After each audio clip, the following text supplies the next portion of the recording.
জনাব সৈয়দ মোহাম্মদ ফজলুল করিম শাহেকে চরমনাই, আপনাকে আমাদের অনুষ্ঠানে স্বাগত জানাই। আপনি আমাদেরকে সময় দিয়েছেন, সেজন্য আমাদের ধন্যবাদ এবং কৃতজ্ঞতা জানাবেন। আমি ধন্যবাদ জ্ঞাপন করছি, শুকরিয়া আদায় করছি। জি, আপনি আমাদের অনুষ্ঠানে আসবেন এই ঘোষণা যখন থেকে আমরা প্রচার করতে শুরু করেছি, তখন অগুন্তি দর্শক আগ্রহ প্রকাশ করেছেন, কেউ কেউ মন্তব্য করেছেন, কেউ কেউ আপনাকেও পরামর্শ দিয়েছেন মানে এই অনুষ্ঠানটি বর্জন করার বা কঠিন প্রশ্নের মুখে আপনাকে পড়তে হবে, সেই জন্য আপনি যাতে এই অনুষ্ঠানটিতে না আসেন।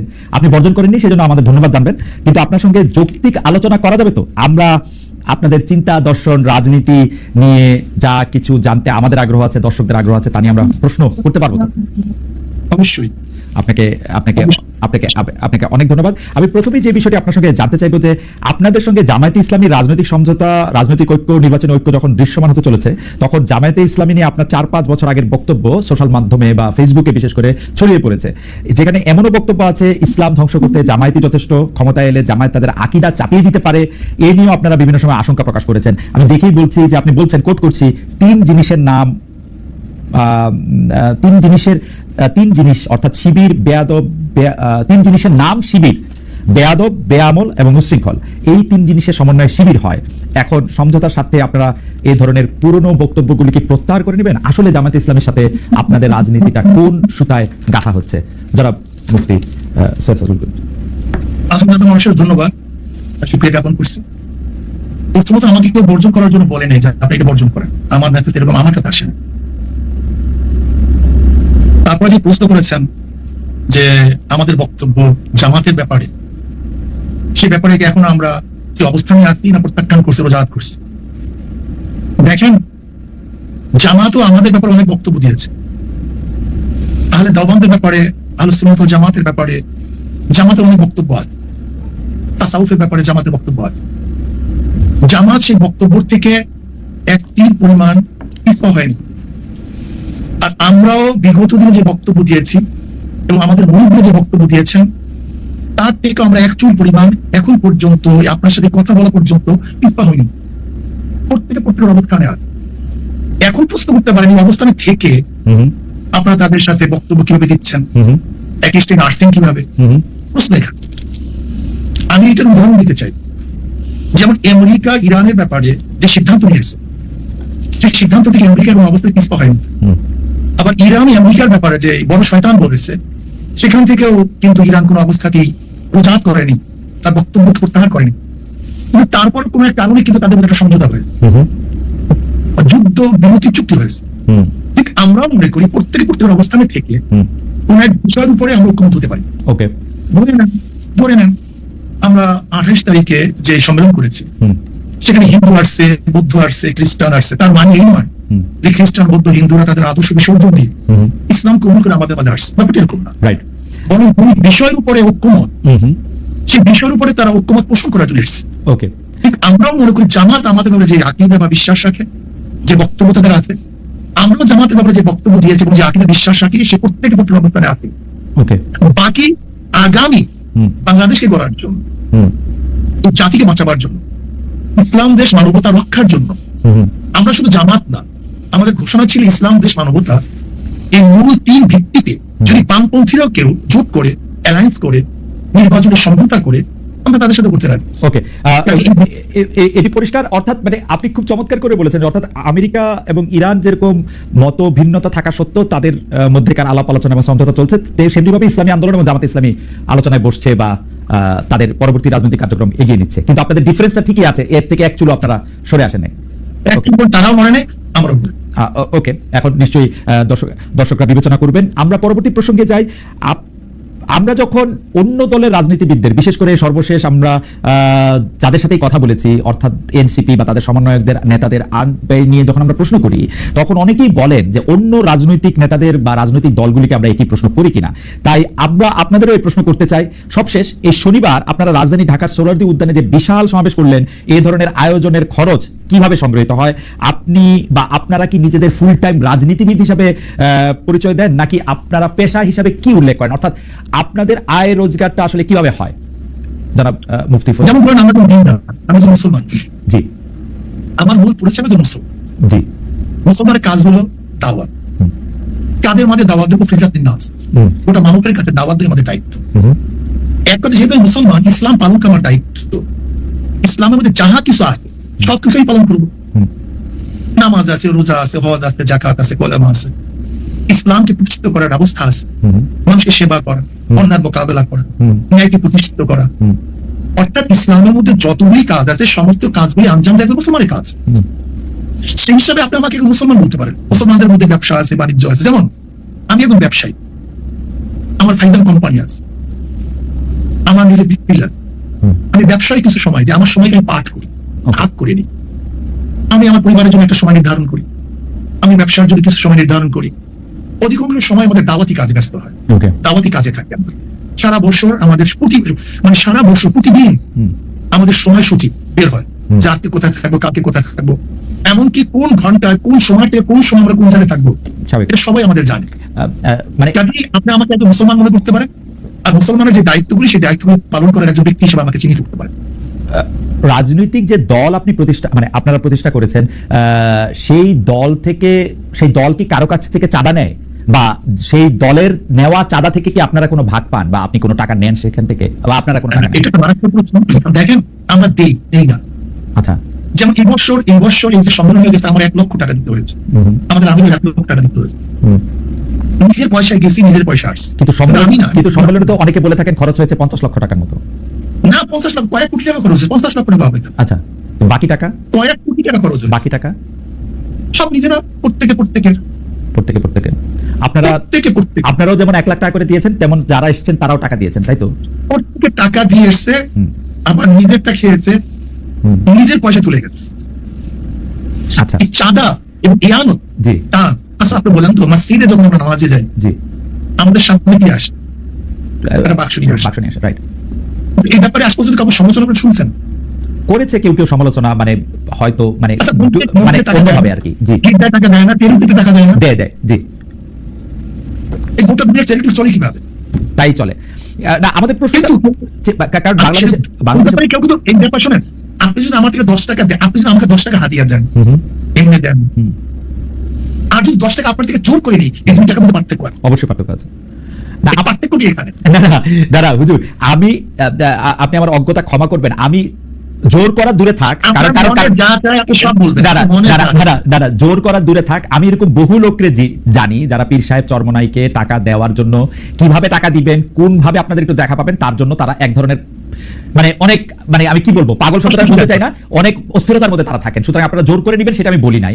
আমি শুধু জানতে চেয়েছি যে এই ভক্তরা বা যারা আপনাদের অনুসারী তারা যে টাকা দেয়, সেইখান থেকে আপনারা কোনো টাকা নেন কিনা, সে পার্টির প্রধান হিসাবে একটা হলো বা- ব্যক্তিগত হাত, হুম। একটা ব্যক্তিগত একটা জি, দল। জি, যদি কেউ ব্যক্তিগত হাদিয়া দেয়, হুম, সেটা আমরা গ্রহণ করি। আচ্ছা, কিন্তু মাদ্রাসা, মসজিদ, সংগঠনের জন্য যে চাঁদা তোলা হয়, হুম, সেই টাকার মধ্যে আমাদের মধ্যে আসমান জমিন ফরক, বিশাল ওয়াল। ওকে, মানে যে টাকাটা শুধু তাই নয়। যে টাকাটা আপনাদের নামে দেওয়া হয় সেটা আপনারা নেন, যে টাকাটা মসজিদ, না না না, আমি কোনো আমাদের বাক্স নেই, আচ্ছা, যে আমাদেরকে হাদিয়া দেয়, আচ্ছা, মোহাব্বত করে দেয়। আচ্ছা, যেমন সন্তান বাবাকে দেয়, হুম, হুম, ছাত্র উস্তাদকে দেয়, হুম, হুম।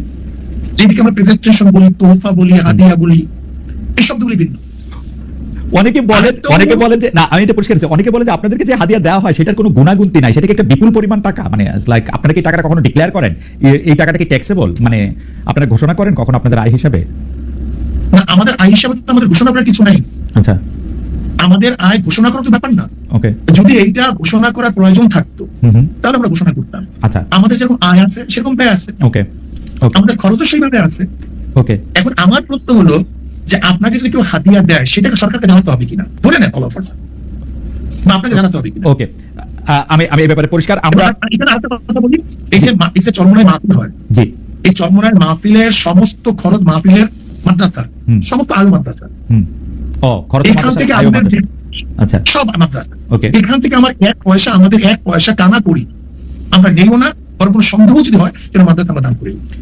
আচ্ছা, পরের প্রসঙ্গে আসি। 5 আগস্টে পট পরিবর্তনের পরে অনেকেই পরিবারতন্ত্রের বিরুদ্ধে সোচ্চার, কারণ তারা মনে করছেন ফেসিবাদ কায়েমের পেছনে পরিবারতন্ত্রের ভূমিকা রয়েছে। একটি দলে একই ব্যক্তি যাতে দীর্ঘদিন নেতৃত্বে না থাকেন, যিনি প্রধানমন্ত্রী হবেন তিনি যাতে আবার দলীয় প্রধান না হন, সেই বিষয়টি নিয়ে কথা বলছে এনসিপি, এমনকি জামায়াতও। বিএনপিও একরকম স্বীকার করে নিয়েছে 10 বছরের বেশি কেউ প্রধানমন্ত্রী হবে না। আমি যদি আপনাদের দলের কথা বলি, সেইটার ক্ষেত্রে পরিবারতন্ত্র বা দলের ভিতরে 1-2 জনের সর্বময় ক্ষমতা, এই বিষয়ে আপনার মতামত কি, মানে এইটা আপনি আসলে কিভাবে দেখেন? আমি এভাবেই দেখবো, আমি পরিবারতন্ত্র বলে আমি কিছু বুঝি না, ব্যক্তিতন্ত্র বলে আমি কিছু বুঝি না। আমি মনে করি 10 বছর বা 5 বছর এরকম সাবজেক্ট না। চোর যদি একদিনও সেটাকে চেয়ারে থাকে সে চুরি করবে, দুর্নীতিবাজ যদি একদিনও চেয়ারে থাকে সে দুর্নীতি করবে, আর ভালো মানুষ যদি 100 বছরও চেয়ারে থাকে সে দুর্নীতি করবে না। আমার মূল প্রশ্ন হলো চেয়ারে বসছে কি,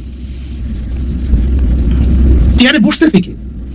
আমার মূল প্রশ্ন এখানে, কি থাকবে কি থাকবে না আমার দেখারই বিষয় না।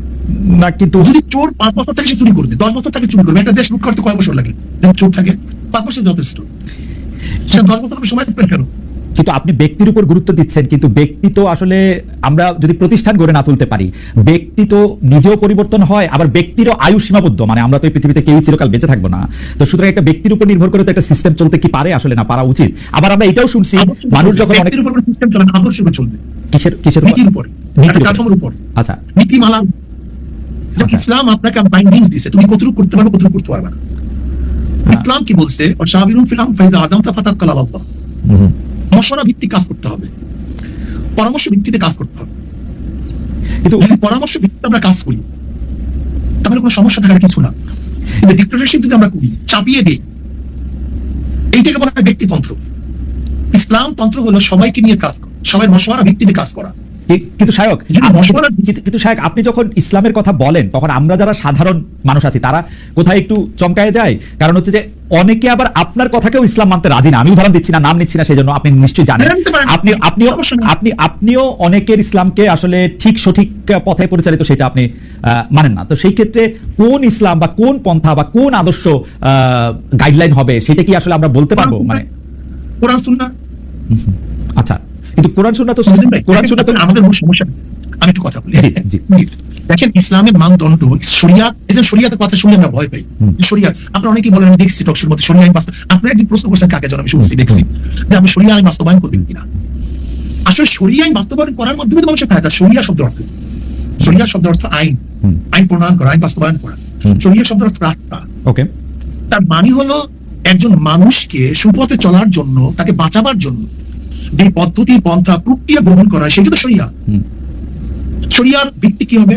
ভিত্তি হবে কোরআন, সুন্নাহ, ইজমা, কিয়াস। এই চারটি মূল ভিত্তি। এই 4 ভিত্তির উপরে যদি আপনি চলতে পারেন তাহলে কোনো জায়গায় সংঘাত নাই, সমস্যা নেই। না কিন্তু হুজুর, আমি কিন্তু শায়েখ প্রবলেমটা কোথায় আমি আপনাকে বলি। প্রবলেমটা হচ্ছে আপনি যে কথা বলতেছেন সেই কথার সূত্র ধরে, সেই কোরআন সুন্নাহ এবং সেই শরিয়ার কথা ধরে, ধরেন ইজমা কিয়াসের সূত্র ধরে আমাকে জামাত ইসলামীর একজন আলেম, জামাতে ইসলামের আকীদা বিশ্বাস করেন বা জামাতে ইসলামের রাজনীতি বিশ্বাস করেন এরকম আলেম বলছেন যে তিনি বা তারা যে ফতোয়াটা দিতেছেন, তারা যে পথটা দেখাচ্ছেন সেটাই পথ।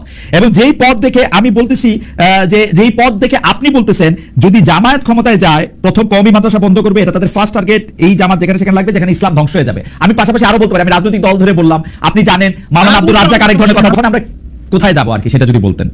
বলতে পারেন, কোনো সমস্যা নেই। কিন্তু শায়েখ আমরা যদি এই জায়গার মধ্যে থাকি তাহলে আমরা আসলে একটু আরেকটু বিভেদের মধ্যে পড়বো কিনা। শুনতে পাচ্ছেন? যে আমি এখন শুনতে পাচ্ছি, জি বলেন। যে দেখেন আমরা যখন মতৈক্য করি, যেমন ধরে নেন আপনার সাথে আমরা জমি নিয়ে দ্বন্দ্ব হতেই পারে, কিন্তু তখন দরকার কি দলিলের। ঠিক আপনার সাথে আমার একটা কোনো একটা মতৈক্য হতেই পারে, ইসলাম নিয়ে আমি সঠিক, আপনি বলেন আপনি সঠিক, এটা নাচছে বলে কিছু নেই। কিন্তু তখন আসবে দলিলের, যার দলিল শক্তিশালী তার কথা সঠিক, আর যার দলিল দুর্বল তার কথা দুর্বল। কাজে এখন সেই বহতে আমি যাবো না, রাইট, এখন সেই বহতে যাইবে না। Right. আমরা মূল ভিত্তি বললাম, রাইট, মূল ভিত্তি দলিল। ওকে ওকে ওকে ওকে ওকে কিন্তু আমরা একদিন আপনার কাছে আলাদা করে শুনবো, আজকে সেটা জায়গা না। মানে দলিলও যে সাবজেক্ট টু ইন্টারপ্রিটেশন, ওইটার আমরা কি করবো? ধরেন আপনার ইন্টারপ্রিটেশন আর আরেকজনের ইন্টারপ্রিটেশন একই দলিলের যে আলাদা হইতেছে সেটারও আমরা আসলে কি করবো? কারণ হচ্ছে যে একজন যে যেটা মানবে, যে যেটা মানবে, যে যেটা মানবে। ওকে, যেমন কেউ এফ এ মানে আর আর এস মানে, হ্যাঁ সিএস মানে, তখন আমরা বলবো বিএস হয়েছে তুমি বিএস মানো। ওকে ঠিক আছে, সিএসআরএস এবং বিএস দিয়ে সুন্দর উদাহরণ দিয়েছেন। আমরা একটু পরবর্তী প্রসঙ্গে আসি। এনসিপি নেতা জনাব হাসনাত আব্দুল্লাহর আহ্বানে সাড়া দিয়ে আপনারা আওয়ামী লীগ নিষিদ্ধের আমলে মানে আন্দোলনে যমুনা ও শাহবাগে গিয়েছিলেন। সেখানে হাত পাকা হাতে অনেককে আমরা দেখেছি। সরকার আওয়ামী লীগের কার্যক্রম নিষিদ্ধও করেছে, কিন্তু এরপর থেকে সোশ্যাল মিডিয়ায় অনেকে আলোচনা করছেন, আমাদের ঘোষণায় অনেকে মন্তব্য করেছেন ইসলামী আন্দোলন বাংলাদেশ গত 15 বছরের সুবিধাভোগী, অর্থাৎ আপনারা গত 15 বছরে সুবিধা নিয়েছেন। বিএনপি জামাত বর্জন করেছে, এমন কিছু স্থানীয় নির্বাচনে আপনারা অংশ নিয়েছেন। আপনাদের অনুষ্ঠানে সাবেক তথ্যমন্ত্রী, যাকে আসলে নানা মানে পররাষ্ট্রমন্ত্রীও বটে, যাকে নানা অভিধায় অভিহিত করা হয়, সেই ডক্টর হাসান মাহমুদের মতো প্রভাবশালী বিতর্কিত আওয়ামী লীগ নেতার পুরনো ভিডিও এখনো আমরা দেখতে পাচ্ছি, যেখানে তারা আপনাদের সঙ্গে বসে আছেন। কেউ কেউ এমন মন্তব্য করছেন যখন যারা ক্ষমতায় থাকে আপনাদের সঙ্গে আপনারা তাদের সঙ্গে তাল মিলিয়ে চলেন। একটু আপনার মন্তব্য শুনবো। এইটা ভুল বলছেন, যখন যারা ক্ষমতায় থাকে ইসলামী আন্দোলন তাদের সমস্ত সমস্যাগুলি দুর্নীতিগুলি তুলে ধরে, এটা বলতে পারেন। আচ্ছা, আপনি দেখেছেন সেখানে শুধু হাসান মাহমুদকে, সেখানে কি গুরু সাহেবকে দেখেন নাই দেখছি আমার পাশে? দেখছি তো সেটা বললাম না কেন? না, বুলু সাহেবকেও দেখছি, হাসান আমার স্বরাষ্ট্রমন্ত্রীর সাথে, স্বরাষ্ট্রের সাথে জি আপনি বলেন, আপনি শেষ করেন তারপর বলবো। আমি শেষ করি। আপনার হাসান মাহমুদ সাহেবের সাথে আমার বক্তব্য হিসেবে আমাদেরকে বসতে দেখছেন, কিন্তু তারপরে আমি যখন বক্তব্য দিয়েছি তখন যে এই বক্তব্য দিয়েছিলাম সেটা তো তুলে ধরলেন না। ওই একই স্টেজ আপনি দেখুন সেই বক্তব্য, যে আপনারা বিএনপি বলছেন আমরা এইটা করছি, আওয়ামী লীগ বলছেন আমরা এইটা করছি, কিন্তু কে কত দুর্নীতি করছেন সেটা তো বললেন না। ওই স্টেজে বক্তৃতা দিয়েছে, আপনি শোনেন সেই বক্তৃতা।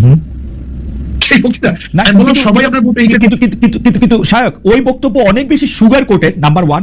নাম্বার 2 হচ্ছে আপনি বঙ্গবন্ধুকে নিয়ে, শেখ হাসিনাকে নিয়ে, শেখ হাসিনা যখন প্রধানমন্ত্রী ছিলেন সেই সময় যে বক্তৃতা করেছেন, এখন কি সেটা রিপিট করতে পারবেন বা রিপিট আপনি করতেছেন? শেখ হাসিনাকে নিয়ে আমি কোনো তারই কোনো বক্তৃতা করি, শেখ হাসিনাকে নিয়ে কোনোদিন প্রশংসামূলক, বঙ্গবন্ধুকে নিয়ে, শেখ সাহেবকে নিয়ে কেন বক্তৃতা করেছি এটা এখন করবেন কিনা আবার? 100 বার শোনেন কেন করবো সেটাই বলি।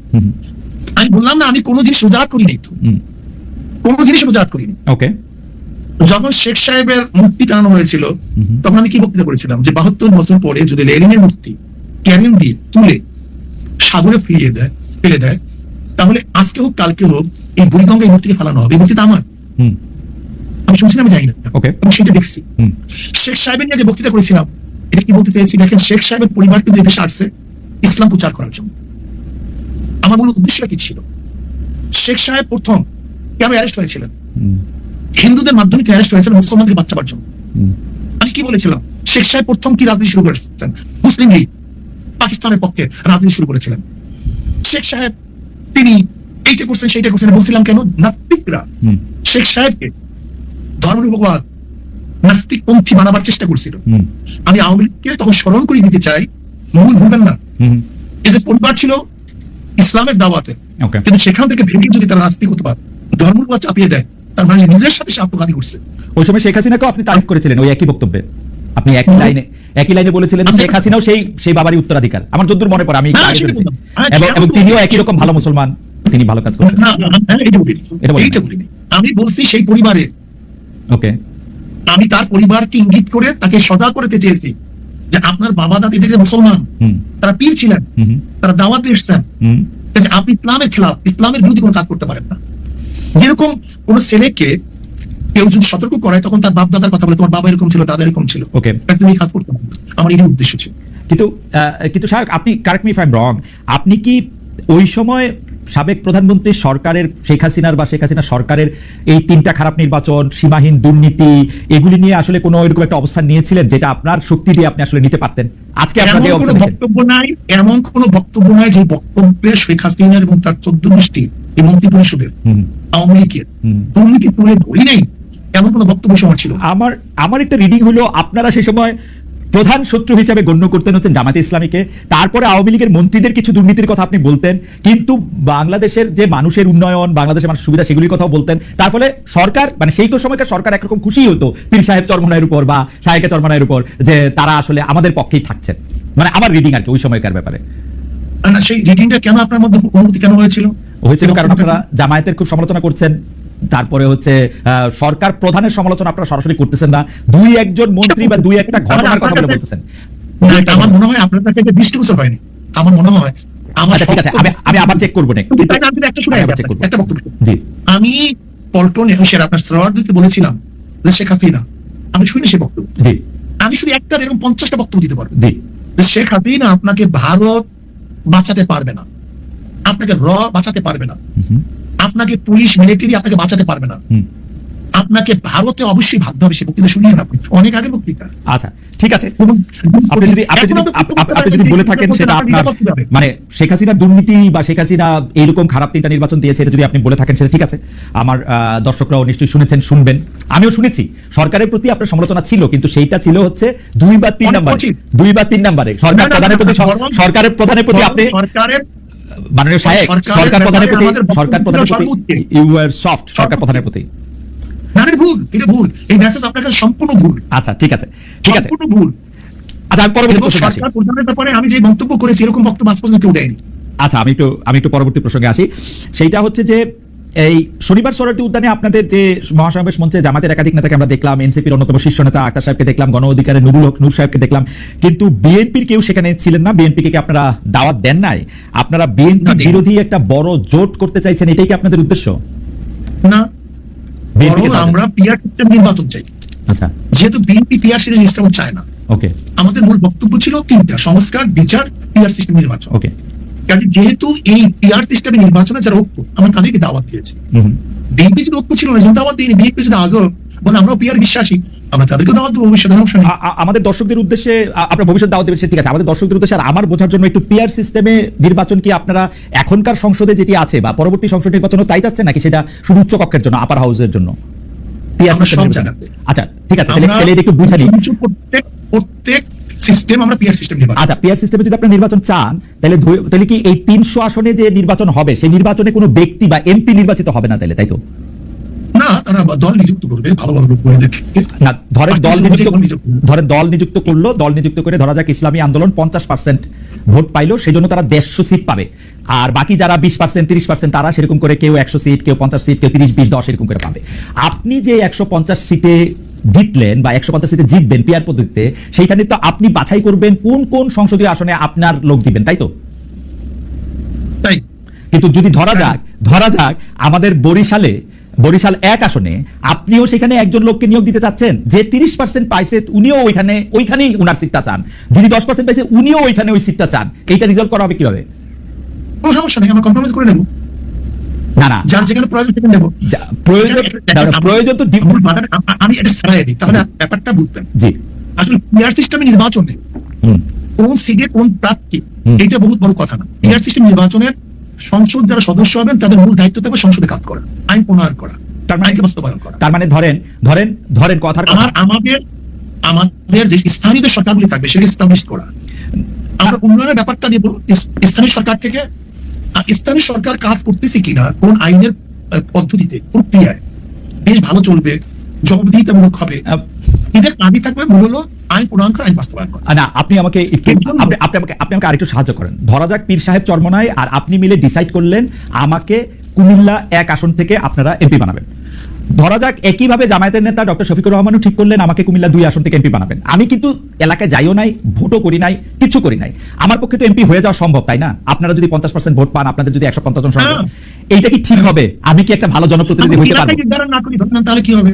এলাকায় নির্ধারণ করলাম, আপনার এত পার্সেন্টেজ ধরে নেন, একটা বক্তব্য ধরে নেন, জি, আপনার এত পার্সেন্টেজ ভোট পেয়েছেন, আপনার সংসদে এত প্রার্থী আপনার আছে। হ্যাঁ, এখানে কোন এলাকা এটা নির্ধারণ করা জরুরি না? না, জরুরি। কারণ হচ্ছে যে প্রত্যেকটা মানুষের তখন ভোটিং রাইটটা হয় আমাকে দাউদকান্দি বা মুরাদনগর থেকে নির্বাচিত করবে কিনা, আমি ভালো প্রার্থী নাকি এনসিপির উপদেষ্টা মহোদয় আসিফ সাহেব ভালো প্রার্থী নাকি কায়কোবাদ সাহেব ভালো প্রার্থী, ওইটা ওই এলাকার মানুষের right to choose there MP. তাহলে আপনি মার্কা নিলেন কেন? মার্কা নিছি তো হচ্ছে আমার আদর্শটাকে কম কথায় বলার জন্য, যাতে ব্যালটে আমার আদর্শটা থাকে, মানুষ জানবে আমি ইসলামী আন্দোলনের লোক, ইসলামী আন্দোলনের আদর্শটা মানুষ জানবে আপনার মাধ্যমে। আপনি তো সব জায়গায় যাইতে পারবেন না, আমি আপনার বায়াতটা দিয়ে মানুষকে বলবো যে আমি হাত পাকার লোক, হাত পাকা হচ্ছে এটার আদর্শ, এই জন্য আমি কথা বলবেন একটু বলি। জি জি জি, ধরে নেন আপনার আসলে তো মূল মার্কা, যেই ব্যক্তি নির্বাচনে অংশগ্রহণ করছে সেটা মার্কা নির্বাচন না করে, তাহলে সেই ব্যক্তি কি নির্বাচিত হতে পারবে? ধরে না কেউ হতে পারে, অধিকাংশ পারবে না, অনেকে পারে। মূলত মানুষের ভোট দিতে আছেন আদর্শকে, রাইট, আদর্শকে। যদি আদর্শকে ভোট দেয়, আদর্শ ক্ষমতায় যাবে, ক্ষমতায় যাবে সংসদে। আমি একটু অল্প একটু বলি, আমি বছর 30 ধরে এই মাঠ পর্যায়ে সাংবাদিকতাটা দেখি, তো অনেক সময় কি হয় সাহেব জানেন, ধরেন আপনার আদর্শ দিয়া আপনি আমাকে হাত পাখা দিলেন, মানুষ আমাকে আগ্রহ করে নিল, কিন্তু আপনি আমাকে না দিয়ে আমার বন্ধুকে দিলেন, মানুষ হাত পাখার আদর্শে থাকলেও তাকে নিতে রাজি না, তাকে কিন্তু ফেল করায় দেয়। এখানে আদর্শ ইম্পর্টেন্ট, ব্যক্তিও ইম্পর্টেন্ট সাহেব। আপনি শুধু আদর্শ দিয়ে পাঠালে কাউকে আপনি নির্বাচিত করে আনতে পারবেন না, এখানে দুইটাই গুরুত্বপূর্ণ। অবশ্যই অবশ্যই, কিন্তু আমি মনে করি ধরে নেন আমরা 10 জনের নির্বাচন অংশগ্রহণ করলাম 10 পার্টির থেকে, একজনের ভোট পাইছে 10,100, আর 90,000 মানুষ তার বিরুদ্ধে, তার 90,000 মানুষ কি তার প্রতিনিধিকে সিলেকশন করতে পারছে? না, গণতন্ত্রের মজাটা তো এটা, গণতন্ত্রের মজাটাতে হচ্ছে বেশিরভাগ মানুষ যাকে পছন্দ করে সেই হচ্ছে নির্বাচিত করবে, মানে শাসন ক্ষমতায় দায়িত্ব পাবে, সেটাই তো। 10,000 মানুষ, আপনার 90,000 মানুষ তো আপনার বিরুদ্ধে, তার মেজরিটি হলো কিভাবে? না না, মেজরিটি হওয়ার দরকার নাই তো, বেশিরভাগ সবচেয়ে বেশি মানুষ যেটা করবে 10,000 আমি সেটাই তো বললাম, আমরা গণতন্ত্রে বরিশালে প্রতিনিধি। আমরা গণতন্ত্রে সেইটা বাধ্য করতে আসলে চেষ্টা করি। গণতন্ত্রের অনেকগুলো পার্ট আছে, বন্ধু আপনি নিশ্চয়ই জানেন গণতন্ত্রের পদ্ধতি একটা না, গোটা দুনিয়ার মধ্যে গণতন্ত্র ভিত্তিক নির্বাচন পদ্ধতি একটা না। না আমি জানি একটা না, প্রচুর। আমি জানি আমাদের একটা দেশে না। আসলে মৌলিক গণতন্ত্র ছিল, আমাদের প্রেসিডেন্ট নির্বাচন করে এখন পদ্ধতি ভিন্ন। আমার কাছে কি মনে আমাদের হয় আগে একটা ছিল। নায়ক, আমার কাছে কি মনে হয় জানেন, আপনি আমাকে কারেক্ট করেন ইফ আই এম রং। আমার কাছে মনে হয় যে আপনারা তড়িঘড়ি করে এই পিআর সিস্টেমের কথা বলতেছেন, পিআর সিস্টেমটার ভালো মন্দ বিবেচনা না করে, সম্ভাব্যতা বিচার না করে আপনারা পিআর সিস্টেমটা করার সময় এইটাও ভুলে গেছেন যে একটা 300টা আসনে আপনার 300টা ব্যক্তি গুরুত্বপূর্ণ। আপনি মনে করতেছেন শুধু মার্কাটা পাস করে আসলেই হবে, এরপর আপনি টেবিলে বসে 10টা লোককে আপনার ইচ্ছা মতো নিয়োগ দিবেন। This is not fair. আমাকে কথা বলতে জি জি বলেন বলেন। দেখেন, যদি আমি বর্তমান প্রচলিত নির্বাচনের কথা বলি, সেখানেও কিন্তু মেরিট ডিমেরিট আছে। আছে। আপনার পিআর সিস্টেমে নির্বাচনে মেরিট ডিমেরিট অবশ্যই আছে, কিন্তু আমরা দেখবো মেরিট ডিমেরিটের মধ্যে কোনটার গ্রহণযোগ্যতা বেশি, কোনটার গ্রহণযোগ্যতা কম। আমার একটা ছোট্ট আবেদন, আমি জানি যে হুজুর আপনি অনেক লজিক্যাল লোক, আপনার সাথে আমি মানে তর্ক করার মানে ধৃষ্টতা ক্ষমা করবেন, কিন্তু আপনি দেখেন যে এটার মধ্যে অনেকগুলি প্র্যাকটিক্যাল প্রবলেম আছে। সেজন্য আমি বলছি আমার কিছু আসে জানা, আমি খুব ভালো করে জানি আপনি আমাকে এমপি নমিনেশন দিবেন না, সো আমার কোনো স্বার্থ নাই। আমার চেয়ে অনেক মানে যোগ্য লোক আছে, তাদেরই দিয়েন, কিন্তু আপনি এটা দেখেন পরীক্ষা করে যে এটার মধ্যে আসলেই ঝামেলা আছে, আসলে একটু কথা বলি, পিআর সিস্টেমে নির্বাচনের দাবিটা কিন্তু আমরা এই গত 28 তারিখ করি নাই। পিআর সিস্টেম নির্বাচনের দাবিটা কিন্তু আমরা 2008 থেকে শুরু করেছি। ওকে। আর দেখেন, আপনি এবং আমি যেটা তর্ক করতেছি পিআর সিস্টেম নির্বাচনে, কোনো স্বাভাবিক, প্রত্যেকের মত ভিন্ন থাকতেই পারে, এটা আমি কোনো আপসেট না, প্রত্যেকের মত ভিন্ন থাকতে পারে, বরং মত ভিন্ন থাকার মধ্যে তো মজা। আমি একটা কথা মনে করি, 170টা দেশের মধ্যে 91টা দেশে পিআর সিস্টেম নির্বাচন। দেখেন আমাদের দেশে প্রেক্ষাপট, এখানে মানুষ মানে, এখানে চোর ডাকা বদমাশরা সে নির্বাচিত হয়, এখানে আমরা নির্বাচন ইনভেস্ট করি না হুজুর, আমি আপনার সাথে একদম একমত, কিন্তু আপনি একটু পরীক্ষা করে দেখবেন এই 170টা দেশের মধ্যে যে 91টা দেশে পিআর সিস্টেমে ইলেকশন হয়, সে তারা পিআর সিস্টেমে ইলেক্টেড বডিটা পার্লামেন্টারি প্রসেসের কিনা, তা হয়তো না প্রেসিডেন্টের ক্ষেত্রে। যেমন আমি জার্মানির কথা বলি, জার্মানির পিআর সিস্টেম কিন্তু পিআর সিস্টেম হলো এটা অসম্ভব জটিল, আমি একদিন আপনার সাথে এটা নিয়ে আলোচনা করব না, এটা পিআর সিস্টেম কিরকম, ফ্রান্সের পিআর সিস্টেমটা কিরকম সেটা আলাদা একটা জটিল, এটা লাগাতার এরকম বললেই হবে না যে এটা পিআর সিস্টেম। হ্যাঁ ভাই, আমাদের অনেকগুলি প্রসঙ্গ রয়েছে হুজুর, আপনি আমার সাথে আবেদন। আমি এর জন্য বলেছি যে ডেমোক্রেসি পদ্ধতিটা কিন্তু গোটা দুনিয়া এক, আমি সেটাই বলেছি। অ্যাবসলিউটলি। আমার শুধু আবেদন আপনি নিজে, আমার আবেদন আপনার কাছে, কারণ আপনাকে তো সবসময় পাবো না, আপনি নিজে যে পিআর সিস্টেমের কথা আপনি বলছেন সেটা একটু পরীক্ষা করে দেখেন। আমার আর কোনো আবেদন নাই, এটা জাস্ট আমার একটা আবেদন। পরীক্ষা আমি ভালো মনে করছি দেখে তো বক্তৃতা করেছি। আচ্ছা, পরীক্ষা আপনি অলরেডি করে ফেলছেন। আচ্ছা ঠিক আছে, থ্যাংক ইউ। আমরা আসছি পরবর্তী প্রসঙ্গে।